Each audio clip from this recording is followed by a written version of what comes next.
Hello दोस्तों, नमस्कार। दोस्तों, ये कहानी गिरधर नाम के एक सुनार की है। उसकी आदत थी कि वो रोज़ सुबह पूजा आराधना करके ही गल्ले पर बैठा करता था। वो बहुत मन से पूजा करता था। जब भी वो दुकान खोलता तो कोई ना कोई भिखारी उसके द्वार पर आ जाता और वो पूजा करते ही टाइम कहता कि रोज़ कोई ना कोई आ जाता है, ढंग से पूजा भी नहीं करने देते, मुझे मेरे प्रभु को ध्यान भी नहीं करने देते। अब इतने में एक भिखारी जब वो पूजा करके जैसे ही पलटता है, एक भिखारी उसके द्वार पर आ जाता है। वो उसको खाली हाथ भेज देता है, उसको डांट के, और उसको कुछ भी नहीं देता। वो बहुत भिखारियों से परेशान हो गया था। इतने में उसका एक दोस्त आ जाता है। वो कहता है कि गिरधर किस लिए नाराज़ है, इतना गुस्सा किसके लिए कर रहा है। वो कहता है, यार जब भी दुकान खोलता हूँ कोई ना कोई भिखारी आ जाता है, सुबह सुबह ही दिमाग खराब, मूड खराब कर देते हैं। वो कहता है, चल गुस्सा छोड़ और एक कप चाय मंगा। वो कहता है, चल ठीक है। वो चाय का उसको चाय मंगा देता है और वो चाय पीते हैं। ये सब नज़ारा कैलाश पर्वत पर बैठे शिवजी देख रहे थे। जब ये नज़ारा वो देख रहे थे तो पार्वती कहती है कि भोलेनाथ मुस्कुरा क्यों रहे हैं आप। वो कहते हैं, गिरधर मेरी पूजा बड़े मन से करता है, लेकिन कभी भी किसी भिखारी को कुछ देता नहीं है, खाली हाथ भेज देता है जब भी इसके द्वार पर कोई आता है। मेरी सच्ची पूजा तो दीन दुखियों की सेवा करने में है। मैं इसके द्वार पर ज़रूर जाऊंगा, भेष बदल के देखता हूँ मुझे पहचानता है कि नहीं पहचानता है। अब जैसे ही वो दूसरे दिन दुकान खोलता है गिरधर, भोलेनाथ अपना भिखारी का भेष बदल के उसके दुकान के आगे आ जाते हैं और उसको कहते हैं, मैं बहुत भूखा हूँ, मुझे कुछ पैसे दे दो, मैं कुछ खा लूँगा, मेरा पेट भर जाएगा।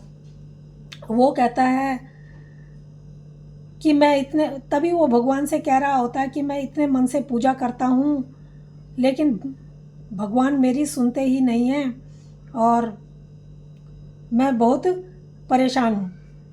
तो भोलेनाथ जब वहाँ भिखारी का रूप रख के आते हैं तो वो कहता है, चलो यहाँ से, सुबह सुबह आके दिमाग ख़राब कर देते हो। तभी वह भिखारी बने भोलेनाथ बोलते हैं कि मुझे खाली हाथ ही भेज रहे हो। वो कहता है, हाँ, वो कहता है, अगर शिव जी भी तुम्हारे द्वार पर आ जाएं तो तुम क्या उसे खाली हाथ भेज दोगे।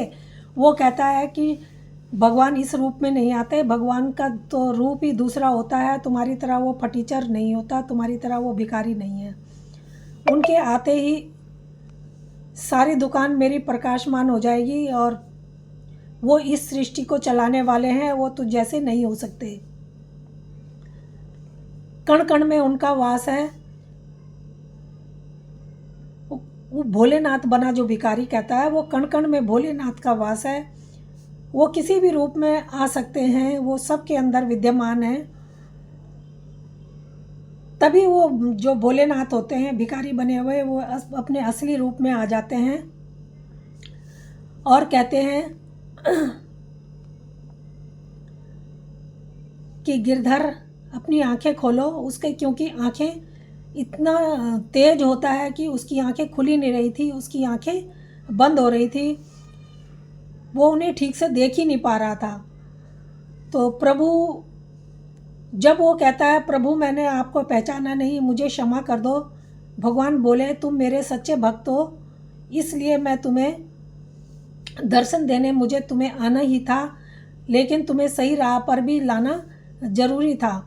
सब प्राणियों का आदर करो, सबको पुण्य के भागी बनो, भूखों को खाना खिलाओ, प्यासे को पानी पिलाओ, पशु पक्षी को खाना खिलाओ, उनकी सेवा करो, उसी में मेरी पूजा है, वही मेरी सच्ची पूजा है, इसी से ही तुम्हें फल प्राप्त होगा।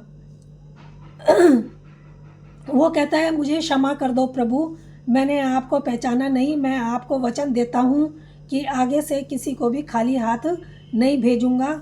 जो भी मेरे दरवाजे पर आएगा मैं उसे कभी भी नहीं दुत्कारूंगा। गिरधर के द्वार से उसके बाद कोई भी खाली हाथ नहीं गया। इस कहानी से हमें यह शिक्षा मिलती है कि हमें